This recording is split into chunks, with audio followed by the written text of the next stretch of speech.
I'm Christina Shaffer. This is my husband, Bud.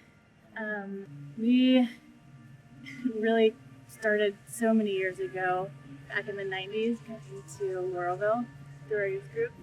And then from there, I kind of headed on the trajectory of heading to Surf City and becoming a staff person, and then loving staff and loving being in Michigan. So that led to stepping onto the staff of UKF at that point, and then onto the board at one point, and now full circle as a parent with a 12-year-old that got to go to camp.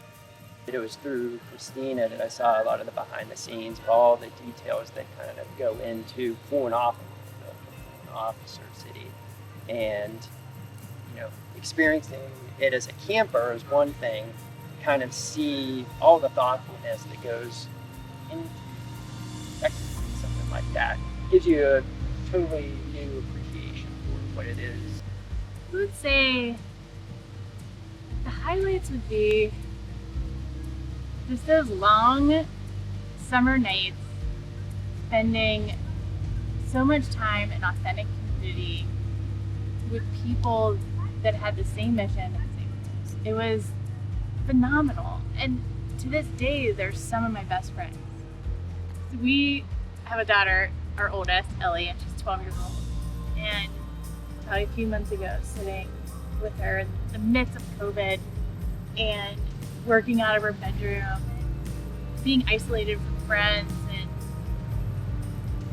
watching her struggle and realize that all she really wanted and all that she needs is to be known and to be seen and to be loved.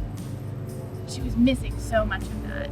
Not only because of COVID, but because she was missing so much of it in this culture, of this self-help culture. And I loved having a 12-year-old. They're obnoxious, they're fun, they're goofy, they're dramatic, and they're cute.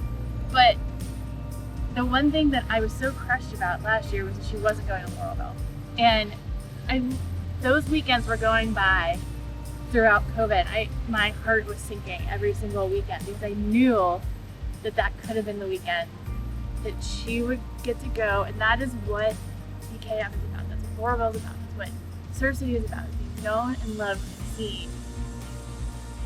But not only through an adult's eyes or other leaders' eyes, but through Christ in a different way. It's done in such a way that they know it God looks at them, and they know that we truly are in love.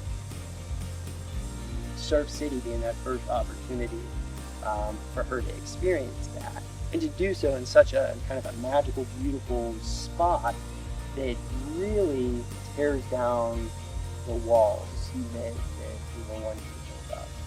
I think it's very difficult to look cool as you go flying off a blob into a lake, right? It's very difficult to look cool whenever you're skipping across the water after wiping out on a tube.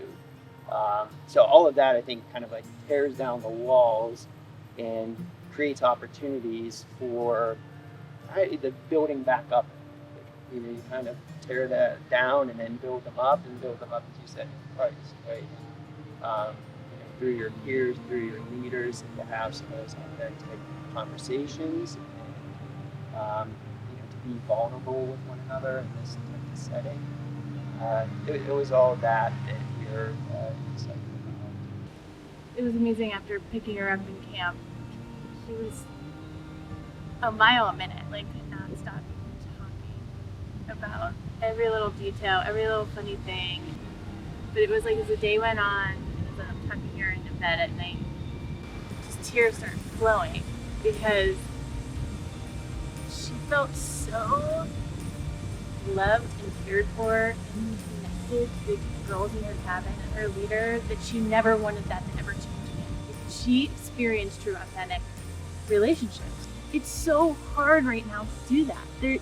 These kids lack that so much, and and even now, it's just this all week. I feel like she's been decompressing and processing those relationships and what they meant to her, and she's so grateful.